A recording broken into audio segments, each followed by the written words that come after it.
Assalamualaikum warahmatullahi wabarakatuh.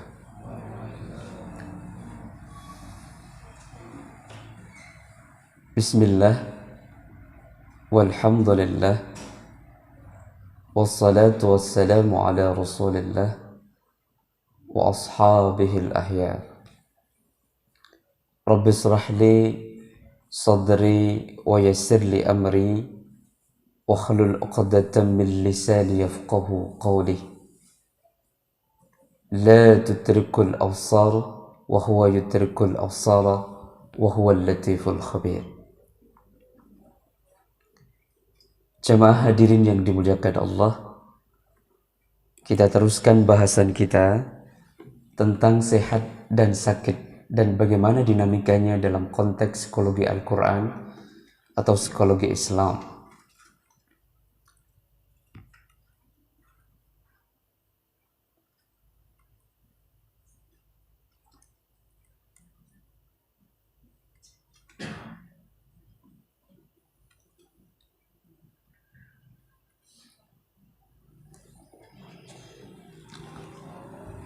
Dari sini, kemarin Al-Ghazali mengatakan bahwa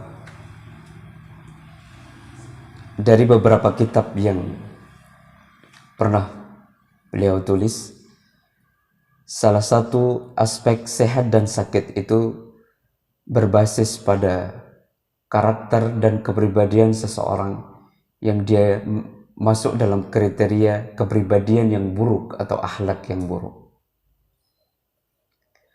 Akhlak yang buruk, kata Imam Ghazali, merupakan penyakit hati dan penyakit jiwa. Ya.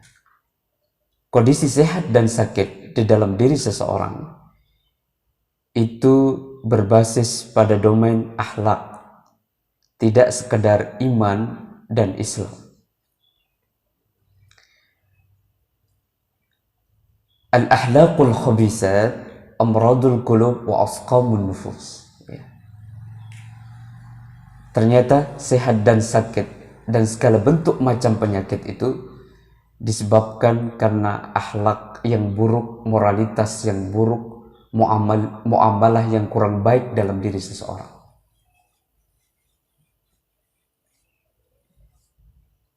Akhlak yang buruk secara medis dan psikologis, kata Imam Ghazali, diklaim sebagai penyebab sakit atau segala macam bentuk patologis.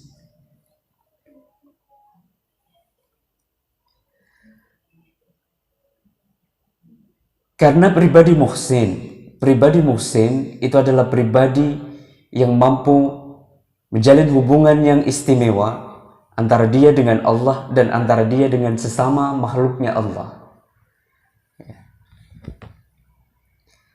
Karena itu keseimbangan akal dan keseimbangan hati dan pengaturan jiwa, kemarin sudah kita sampaikan bahwa di dalam dimensi eksistensi kemanusiaan itu ada 5 dimensi itu.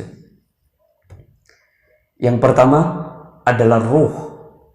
Ruh kalau bersentuhan dengan jasad namanya nafs. Ada ruh, ada jasad, ada akal, ada qalb, ada hawa. Ini melahirkan produk-produk yang berbeda-beda. Makanya seseorang tidak akan pernah benar-benar bahagia, kata Nabi, kalau dia selalu mengikuti hawa nafsunya. Innan nafsa la amarratu bisu. Sesungguhnya bahasa hawa, bahasa nafsu itu adalah produk akhirnya adalah masalah, musibah, penyakit, dan ketidaknyamanan-nyamanan yang lain itu adalah produk dari hawa nafsu. Yang disebut sebagai manusia paripurna, terus kemudian disebut sebagai diklaim sebagai insan kami, itu adalah pribadi yang mampu menyeimbangkan eksistensi 5 elemen dalam dirinya secara seimbang.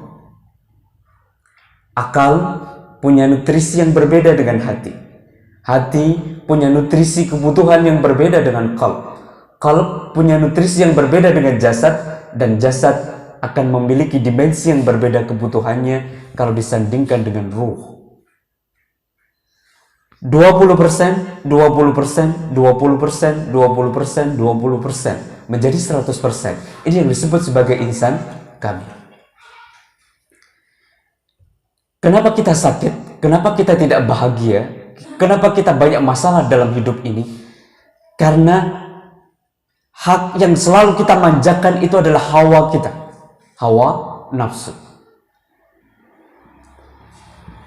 Sehingga kapan akal mendapatkan haknya, kapan hati mendapatkan haknya, kapan ruh mendapatkan haknya, ini tidak pernah kita pikirkan dengan baik. Karena itu yang mendominasi kita selama ini adalah nafsu kita. Bahasa nafsu itu adalah bahasa yang enak-enak. Pingin bahagia, tidak perlu harus berupaya susah payah. Pingin dimuliakan orang lain, padahal di dalam agama kita nggak penting dimuliakan orang lain. Dia bersusah payah, ya apa caranya? Dia dianggap penting bagi orang lain. Sehingga dalam bentuk ibadah, tidak sadar bahwa kerusakan ibadah yang dia lakukan karena dia sendiri. Segala macam penyakit menjadi jelas. Hati-hati, jangan sering riak dalam beramal, suatu saat akan sakit. Sum'ah, ujub, takabur, fitnah, gibah, namimah, bisahwah, dan segala bentuk macam penyakit hati, itu adalah produk akhirnya nanti akan menjadi penyakit baik lahir maupun batin.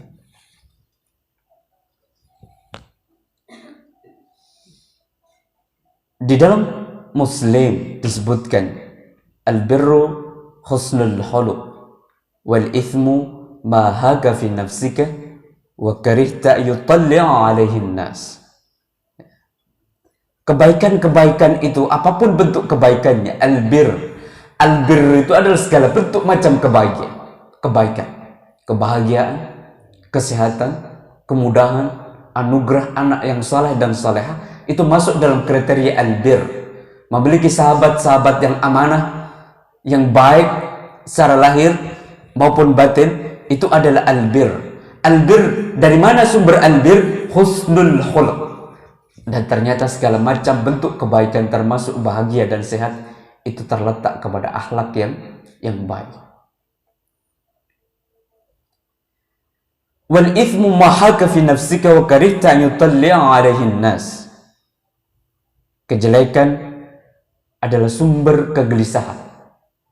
Keburukan akhlak adalah sumber masalah.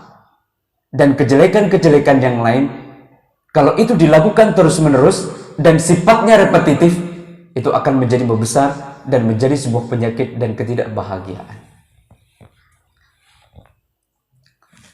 Makanya kemudian kemarin Rasulullah mengajarkan kepada kita, ala inna fil jasadil mudghah fa idza saluhat jasada kullu wa idza fasadat jasada kullu ala wahyan qalb. Qalb itu kemudian ditafsirkan dan dipahami oleh para mufassir. Qalb itu hati. Terus kemudian berkembang tafsir qalb itu menurut para mufassir kontemporer.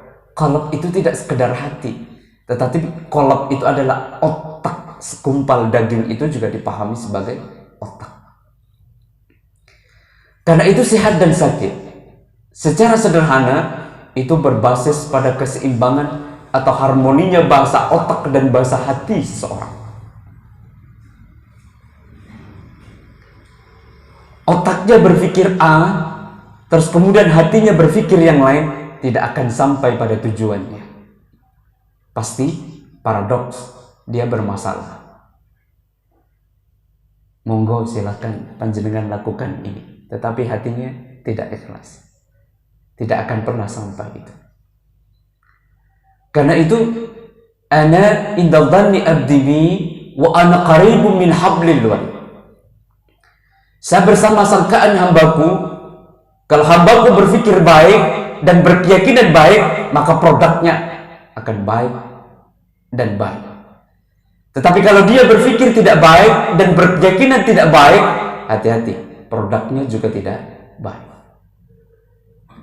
Akal kita setiap hari memproduksi 1.200.000 segala macam bentuk pikiran. Setiap hari akal kita, otak kita memproduksi pikiran selama 24 jam. Apa yang kita pikirkan? 1 juta lebih itu. Tetapi pikiran itu tidak berdaya kalau tidak diikuti feeling atau hati kita. Makanya kekuatan feeling itu 6.000 jauh kali lipat daripada kekuatan pikiran kita. Karena itu kita tidak disarankan bersuudzon kepada orang lain atau berprasangka buruk, berkeyakinan buruk, memiliki feeling yang buruk. Hati-hati, berbahaya.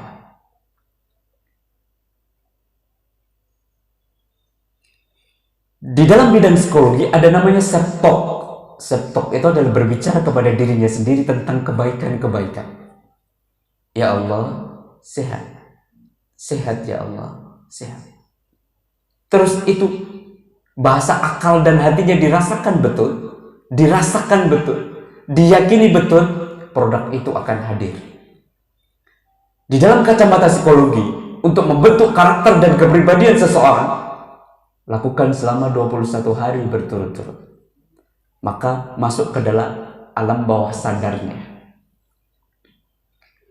Di dalam agama kita diajarkan 40 hari. Kenapa 40 hari? Ternyata Al-Quran mengajarkan kita yang demikian. Ovum bertemu dengan sperma sempurna menjadi segumpal daging 40 hari. Segumpal darah 40 hari. Menjadi segumpal daging 40 hari kemudian. Menjadi sempurna tulang belulang itu 40 hari kemudian. Ditiupkan ruh di dalam diri kita, di dalam Al-Quran itu 40 hari kemudian. Makanya untuk mengubah karakter dan kepribadian seseorang, termasuk diri kita sendiri, lakukan amalia itu berturut-turut selama 40 hari. Insya Allah hari 41 menjadi otomatis itu. Islam itu jauh lebih keren. Karena yang dipikirkan tidak sekedar akal. Kalau saya bertanya kepada panjenengan hari ini yang hadir, siapa sih Nabi paling cerdas di dunia ini? Siapa Nabi paling cerdas? Siapa Nabi paling cerdas? Nabi paling cerdas itu adalah Nabi Adam. Hatta malaikat tunduk kepada Nabi Adam. Yang beliau memiliki pengetahuan yang dianugerahi oleh Allah, sehingga semuanya tunduk kecuali iblis yang tidak tunduk kepada Nabi Adam.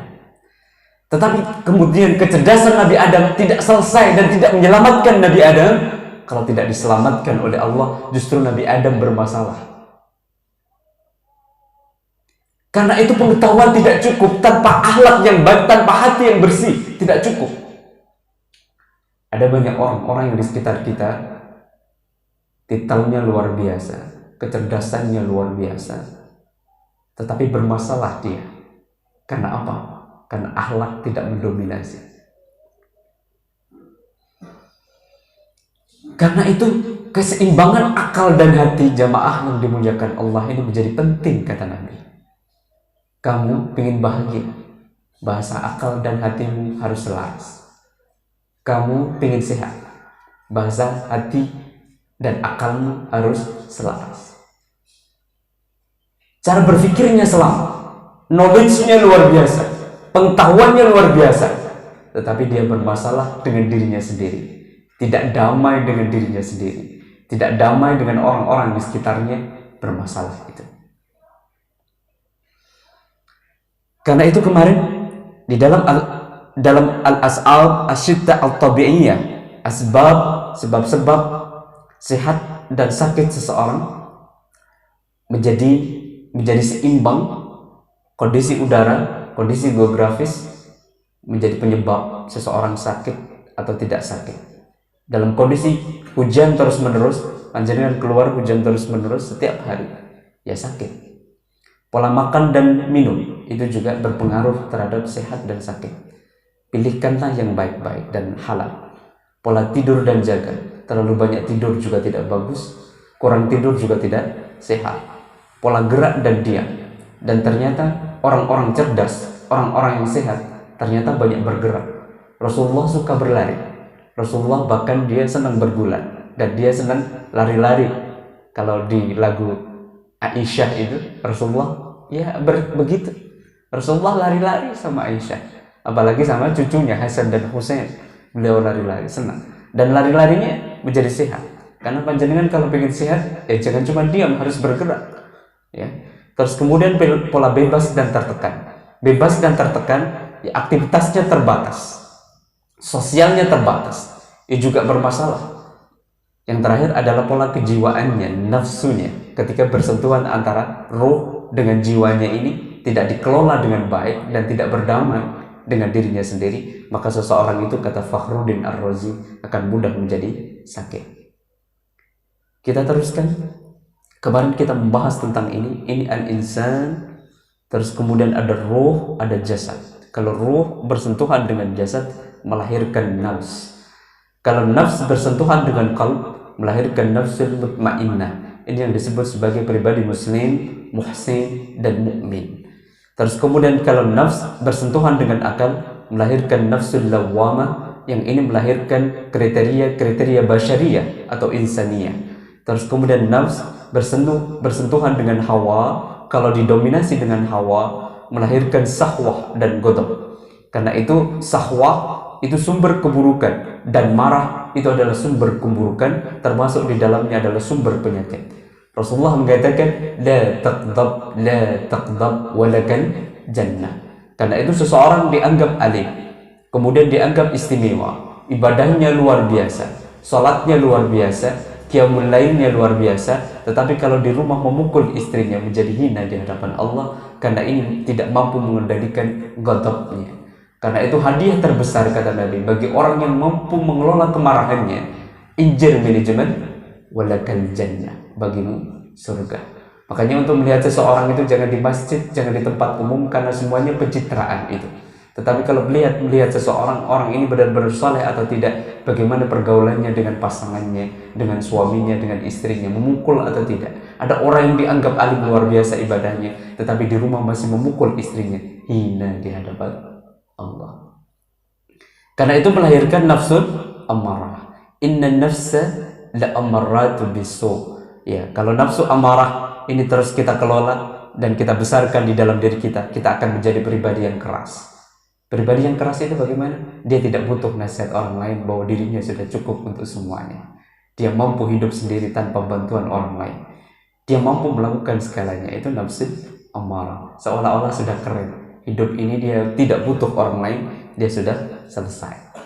Jasad, di mana posisi jasad? Ada di alam dunia. Ini posisi jasad. Alam penciptaan atau khalq. Tercipta secara bertahap atau berproses dan melalui perantara. Tadi ovum bertemu dengan sperma, menjadi ini, menjadi anak-anak, kemudian lahir menjadi bayi, menjadi anak-anak, kemudian remaja dia, kemudian dewasa dia, kemudian lansia dia, kemudian kembali lagi kepada Allah. Ada siklus itu penciptaan jasad. Memiliki bentuk, rupa, kadar dan sifati. Ada yang cantik, ada yang mancung, ada yang setengah mancung, begitu ya. Ada namanya fisiognomi. Kata Fakhruddin Ar-Razi di dalam kitab Al-Firasah itu disebutkan namanya fisiognomi. Fisiognomi itu adalah bahasa wajah. Bahasa wajah. Orang sok pintar, dengan pintar sebenarnya kelihatan gitu, dari cara bicaranya. Orang jujur dan tidak jujur tidak perlu terapi kejut, dari wajahnya kelihatan, cara bicaranya kelihatan. Terus kemudian dia romantis atau tidak, ya, orang ini karakter dan kepribadiannya lembut atau tidak, kelihatan dari wajahnya, bagaimana hidungnya, bagaimana pipinya, bagaimana jidatnya. Jadi kenapa para alim tidak perlu harus bertemu panjenengan, kadang dengar namanya saja itu sudah tahu bagaimana karakter dan kepribadiannya. Di psikologi juga seperti itu. Panjenengan pada saat ini bahagia atau tidak kelihatan dari guratan wajahnya itu. Orang yang hidungnya mancung misalnya, di dalam fisiognomi ini adalah orang praktis. Orang-orang yang hidungnya mancung. Tetapi orang-orang yang hidungnya pesek, jangan berkecil hati. Dia romantis. Ya. Orang-orang yang hidungnya pesek itu romantis. Orang yang pipinya pipih itu praktis. Tapi orang-orang yang cabi pipinya itu romantis. Dia pengen selalu diperhatikan. Kalau ibu-ibu yang pipinya cabi, bapak-bapak gampang. Sudah makan, mah? Ngomong butuh apa? Ya. Pengen selalu diperhatikan. Itu psikologis sekali. Dan cara memperlakukan anak dalam tingkat pengasuhannya, kalau kita mengerti sisi ekonomi seperti ini, indah. Islam itu indah, luar biasa. Makanya Rasulullah tidak pernah bermasalah, idola terbaik. Ya. Terus kemudian, di mana posisi jasad? Jasad naturnya adalah buruk dan kasar, bahkan mengejar kenikmatan syahwati. Itu adalah jasad. Pengen dianggap keren, tidak mancung, harus oplas. Bagaimana caranya mancung? Pokoknya dia anggap orang keren. Ya, bagaimana caranya? Ya, naturnya itu adalah kenikmatan syahwat yang sifatnya duniawi. Pengen dianggap keren. Makanya bagaimana sispek? Harus sispek bagaimana? Harus nge-gym, ya, dan yang lain-lain. Ribet dengan itu semua. Memiliki energi jasmania atau al-haya, ya. Eksistensi tergantung pada makanan yang bergizi. Paham ya? Ternyata makanan bergizi itu juga penting. Jadi tidak perlu makanan ibadah saja melulu, tidak perlu makan. Puasa terus panjang zaman. Makanya puasa diharamkan sama Rasulullah itu. Puasa sepanjang zaman, tidak berhenti puasa terus, juga tidak sehat. Ya, makanya tulul zaman, puasa sepanjang zaman itu juga tidak boleh. Karena apa? Ya ternyata tubuh kita itu adalah haknya butuh makanan-makanan bergizi. Bukti bahwa tubuh kita butuh makanan-makanan bergizi. Kalau panjenengan sakit perlu distimulan dengan vitamin dan yang lainnya. Itu adalah bukti bahwa eksistensi jasad itu butuh dari makanan-makanan yang bergizi. Ruh adanya di alam arwah atau imateri atau alam perintah, amar di dalam bahasa Arab. Tercipta secara langsung dari Allah tanpa melalui proses graduasi. Kalau jasad ada proses graduasi, tetapi ruh, panjenengan tahu di mana alamatnya ruh? Bagaimana bentuknya? Sudah berkenalan? Sudah tahu enggak alamatnya? Wa idza sa'alaka ibadi anni fa inni qarib ujibu da'watad da'i idza da'an falyastajibu li wal yu'minu bi la'allahum yarsudun. Ya, tahu enggak di mana alamat ruh? Sudah berkenalan dengan ruh. Kita ini, jasad kita ini, apakah kita ini akal kita? Apakah kita nama kita? Abdullah, apakah kita Abdullah? Apakah kita telinga kita? Apakah kita wajah kita? Apakah kita semua ini? Ternyata bukan, itu instrumen kita. Kita yang sebenarnya siapa? Kita yang sebenarnya. Siapa yang sebenarnya dari kita? Saya tanya, yang mempertanggungjawabkan amal kita nanti di hadapan Allah, apakah fisik ini? Kalau panjenengan punya HP, tidak ada SIM-nya, berguna enggak HP itu? Buang saja. Kalau panjenengan punya hard disk dan yang lain, punya komputer atau laptop, tidak ada hard disk-nya, berguna enggak itu? Menjadi tidak berguna. Panjenengan ini siapa? Apakah saya fisik saya ini? Apakah saya nama saya Abdullah nama saya misalnya? Bukan itu semua. Ternyata kita itu datang dari Allah dan kembali kepada Allah, tidak pernah melakukan keburukan-keburukan dan selalu suci di hadapan Allah yang mempertanggungjawabkan amal kita nanti di yaumil kiamat. Siapa? Ruh ini. Setiap hari.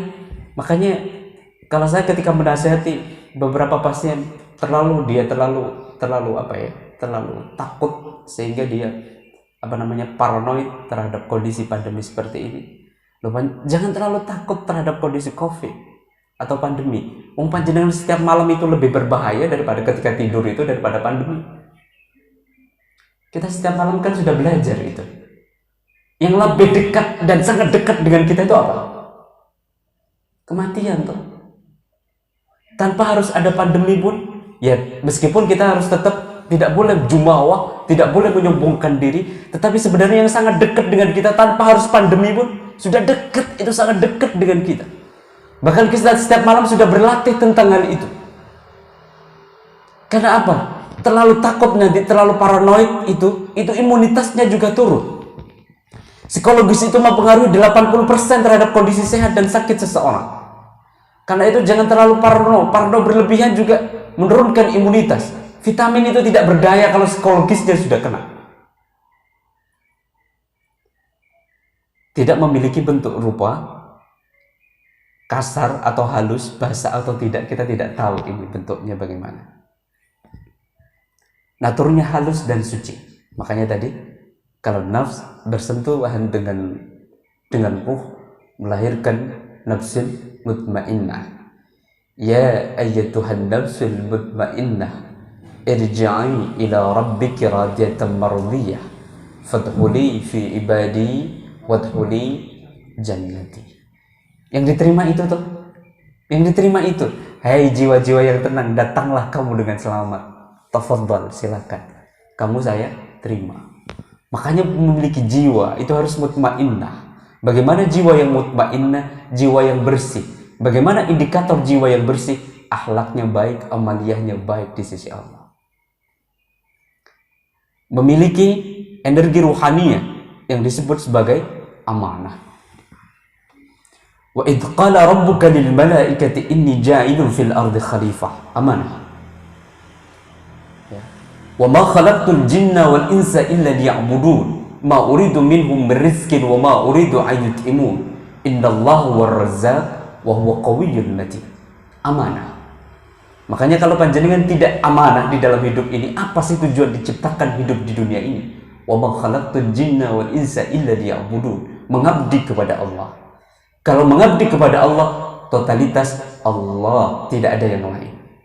Kalau sudah totalitas Allah, itu adalah bentuk penghambaan yang sempurna kepada Allah.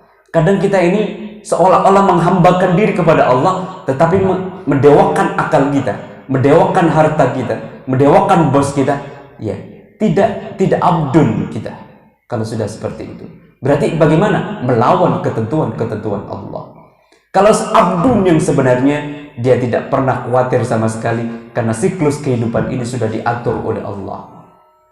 Apakah kita sudah dijanji? Kita tidak sadar, tidak. Kita punya memori yang indah oleh Allah. Panjenengan berzikir, ketika berzikir kepada Allah, ketika zikir itu kan mengingat, tadzakkur itu adalah mengingat. Kalau panjenengan mengingat sesuatu, pernah punya memori tidak tentang yang diingat itu? Tidak akan mungkin kita pernah mengingat kalau kita tidak pernah punya memori untuk mengingat. Kalau panjenengan zikir kepada Allah, berarti panjenengan punya memori tentang Allah. Kapan kita bertemu dengan Allah? Lupa kan? Banyak di antara kita ini yang lupa. Tidak akan mungkin panjenengan bisa memvisualisasi atau membayangkan tentang mobil mewah kalau panjenengan tidak pernah punya memori tentang mobil itu. Panjenengan tidak pernah mampu menuliskan sebuah puisi ya, atau cerita atau lagu yang indah-indah kalau panjenengan tidak pernah punya memori tentang itu semua. Karena itu tadzakkur itu penting. Idza dzukirallahu wajilat qulubuhum. Tanda-tanda orang yang beriman ketika disebut asma Allah atau kalimat jalalah, la ilaha illallah, tahlil, hauqalah dan yang lain-lain, bergetar jiwanya. Apalagi di situ bacaan-bacaannya Al-Quran. Idza dzukirallahu wajilat qulubuhum. Alladzina wa tatma'innu qulubuhum bi dzikrillah. Ala bi dzikrillah tatma'innul qulub. Makanya kita ini tidak ada apa-apanya kita ini. Kadang dibacakan Al-Quran tidak bergetar. Ciri-ciri orang mukmin ketika dibacakan Al-Quran bergetar jiwanya. Tabqa yabki, menangis dia. Kalau tidak menangis, wa tatma'innu qulubuhum, tenang. Makanya kalau ada orang zikir pengen cepat-cepat, berarti dia tidak punya memori tentang zikir. Ya, tadzakkur itu mengingat, berarti recalling. Kalau seseorang ingin berusaha mengingat, berarti dia ada objek yang pernah dilihat, paling tidak pernah dirasakan itu objek itu. Kalau panjenengan tidak pernah melihat dan tidak pernah merasakan, tidak mungkin panjenengan bisa mengingat. Karena itu tadzakkur itu adalah mengingat zat yang dicintai. Kalau panjenengan jatuh cinta pada seseorang, namanya sering-sering disebut. Kenapa kita diajarkan sallu 'alan nabi Muhammad? Innallaha wa malaikatahu yusalluna 'alan nabi ya ayyuhalladzina amanu sallu 'alaihi wa sallimu taslima.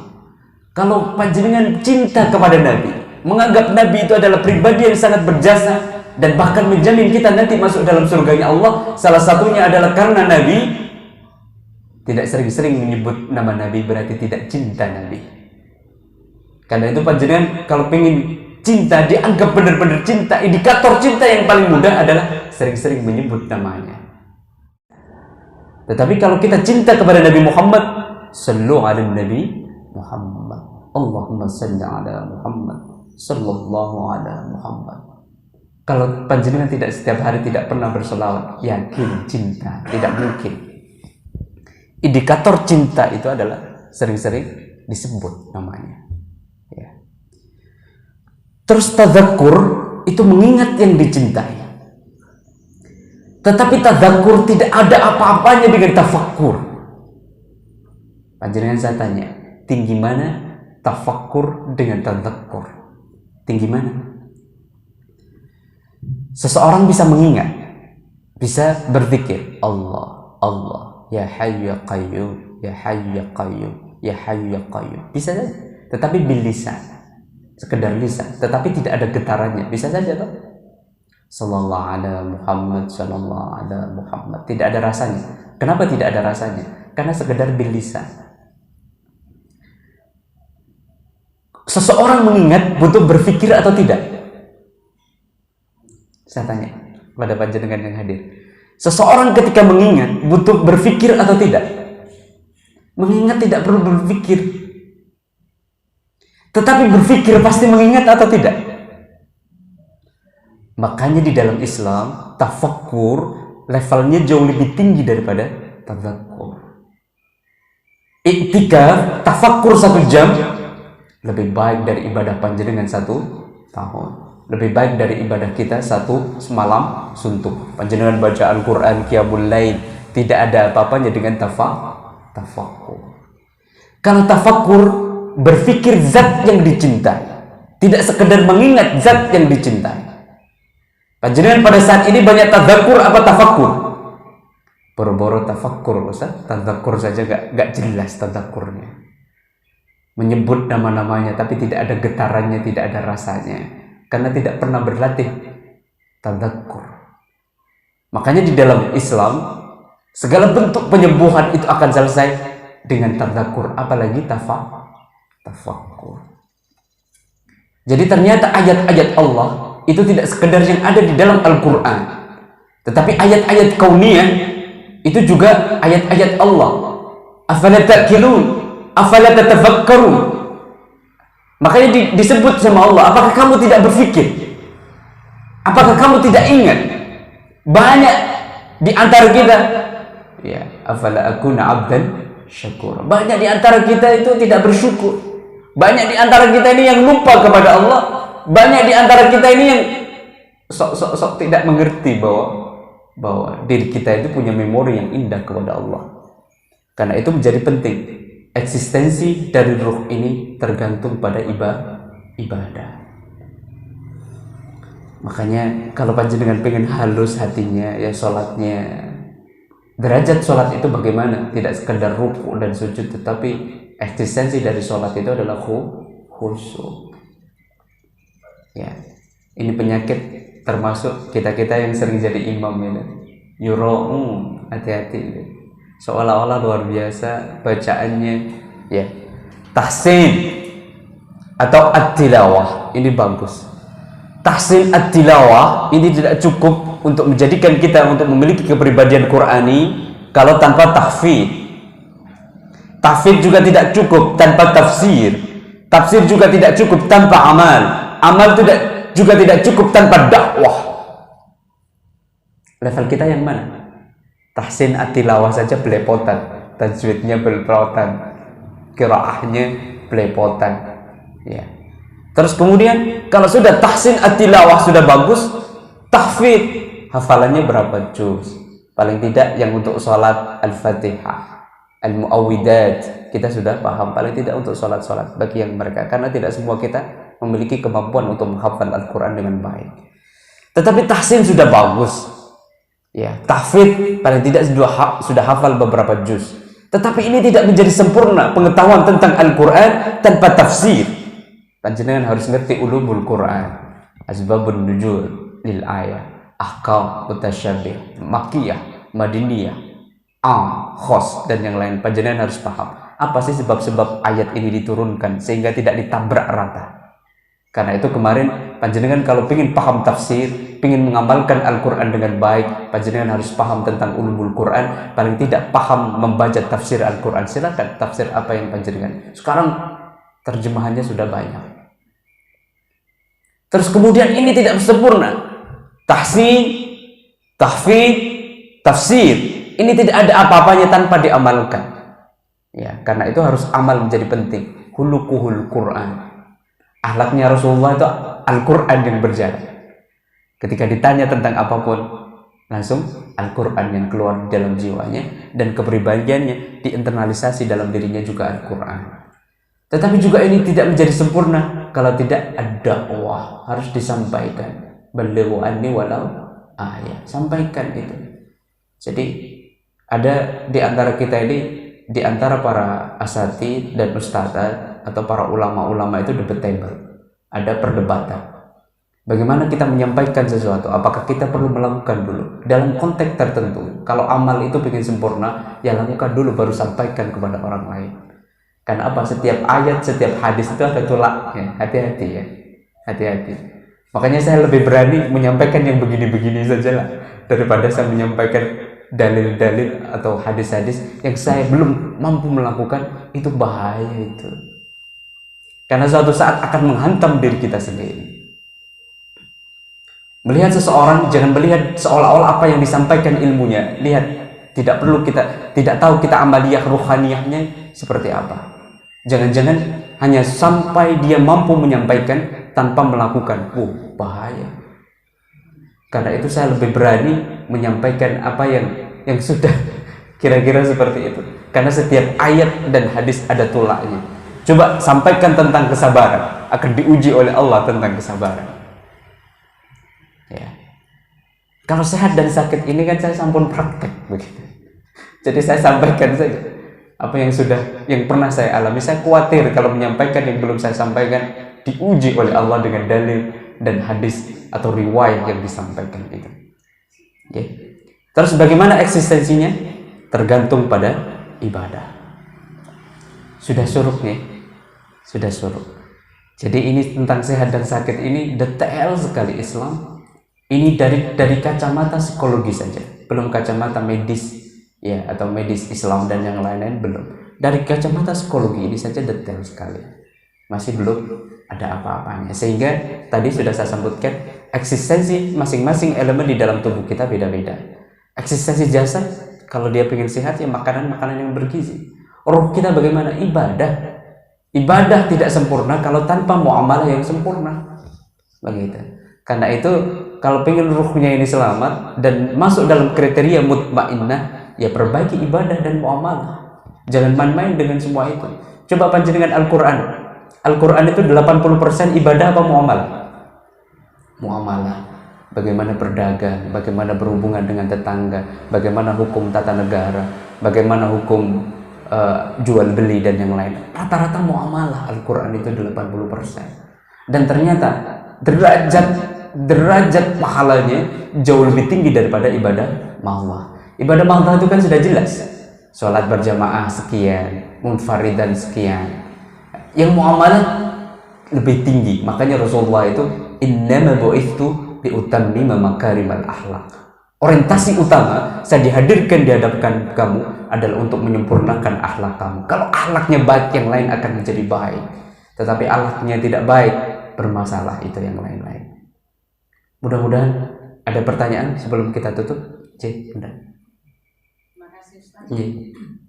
Terkait dari tadi yang dijelaskan itu bahwa kita itu memang akhlak itu puncaknya kesempurnaan seseorang.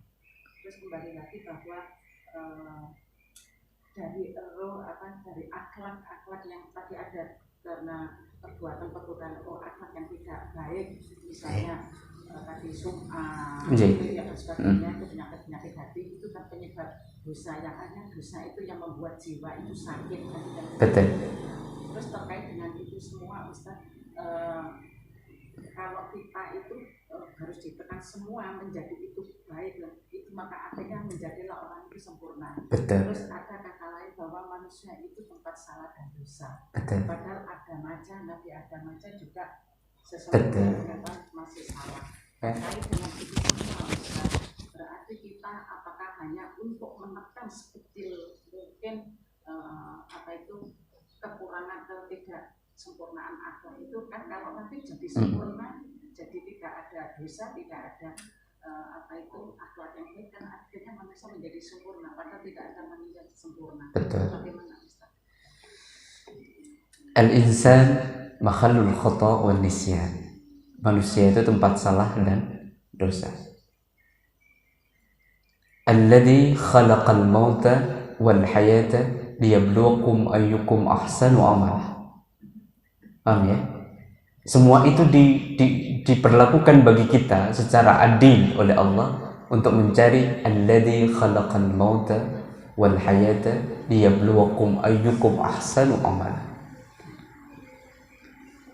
Karena itu, kalau pengen menjadi istimewa, kalau panjenengan belajar tentang tafsir Al-Quran kan ada 3.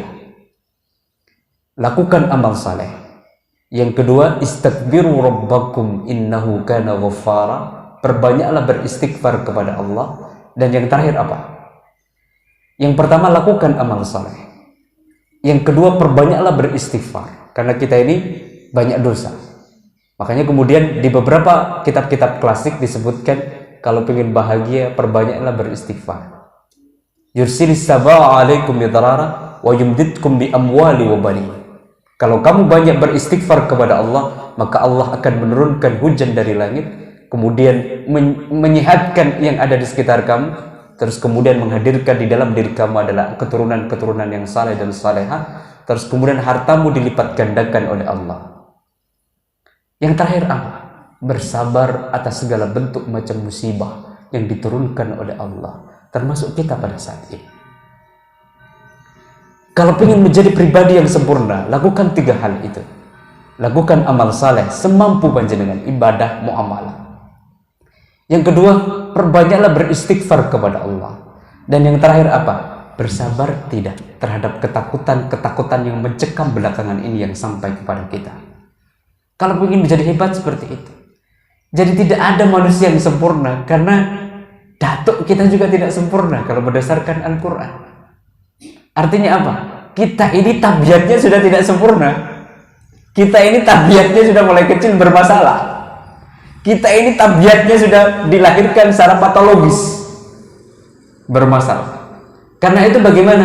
Yaitu tadi kata Allah, alladzi khalaqal mauta wal hayata liyabluwakum ayyukum ahsanu amala. Dan yang lebih penting dari itu semua, wa ma khalaqtul jinna wal insa illa liya'budun ma uridu minhum birrizqin wa ma uridu ayyutimun. Yang butuh masuk surga itu kita apa Allah? Yang butuh amal itu kita apa Allah?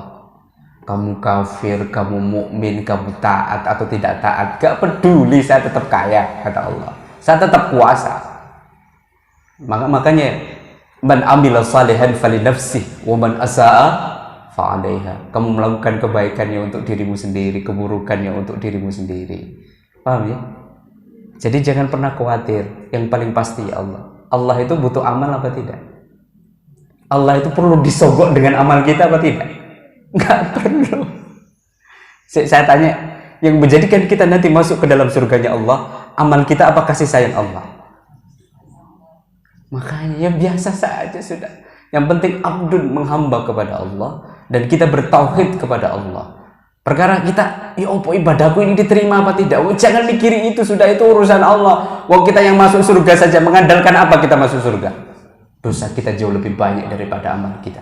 Tidak mungkin karena sholat kita masuk surga. Yang memasukkan surga kita adalah kasih sayang Allah. Ada enggak itu hadisnya? Ada. Jadi yang masukkan kita itu kasih sayang Allah. Makanya apa? Yang perlu dicari di dalam hidup itu apa? Ridallah, ridallah, ridallah. Kalau Allah sudah ridha, nah makanya ada yang berdoa. Seperti Pak Arif ini sering berdoa, ya Allah mudah-mudahan panjenengan ridho. Ridho padahal dia pengen punya uang. dengan niatan ini, ya Allah mudah-mudahan panjenengan ridho dengan kegiatan saya sehingga saya bisa mendapatkan uang. Ridho.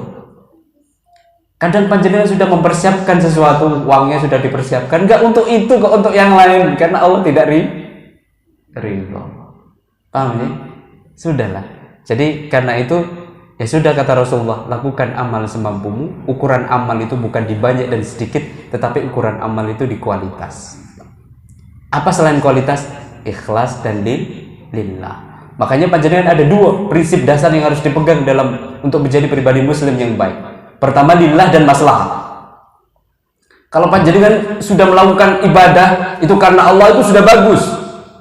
Tapi kok tidak maslahah, mengganggu tetangga, menyakiti orang lain, kelihatannya lillah tapi menyakiti orang lain, mengganggu tetangganya, berarti tidak maslahah, nggak penting itu di hadapan Allah.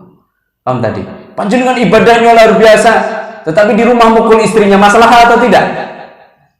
Tidak penting di hadapan Allah, ibadahnya mardud, tertolak. Karena itu apa? Ukuran ibadah itu hati-hati dua ini, lillah dan maslahah.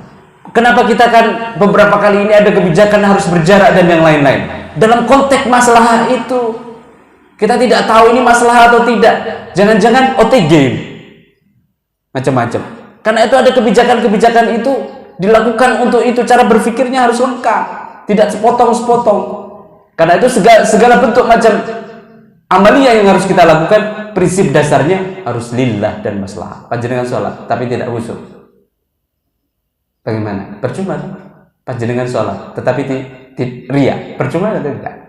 Percuma. Karena itu ukuran ibadah adalah lillah dan maslahah. Ini yang disebut sebagai lillah itu ibadah, maslahah itu adalah muamalah. Makanya hablum minallah, hablum minan nas, hablum minal alam. Inilah alladzi khalaqal mauta wal hayata liyabluwakum ayyukum ahsanu amala. Mudah-mudahan bermanfaat. Kalau ada kesempatan lagi, kapan-kapan kita sambung. Mudah-mudahan kita sehat selalu, diberikan kekuatan oleh Allah, bisa selalu maksimal dalam beribadah, terus diberikan kekuatan oleh Allah, dilindungi Allah dalam kesehatan, dan apapun yang menjadi hajat dan keinginan kita, baik lahir maupun batin, baik nampak maupun yang tidak nampak, baik yang terucap maupun tidak terucap, diijabah oleh Allah dan diridhoi oleh Allah. Itu yang saya sampaikan. Mudah-mudahan ada hikmah dan manfaatnya. Mohon maaf lahir batin, saya sekedar balighu anni walau ayat. Mudah-mudahan dimaafkan kalau saya ada kesalahan. Akhiru qawli hada, subhanakallahumma wa bihamdika, asyhadu an la ilaha illa anta, astaghfiruka wa atubu ilaik. Subhanakallahumma wa bihamdika, asyhadu an la ilaha illa anta, astaghfiruka wa atubu ilaik. Subhanakallahumma wa bihamdika, asyhadu an la ilaha illa anta, astaghfiruka wa atubu ilaik. Assalamualaikum warahmatullahi wabarakatuh.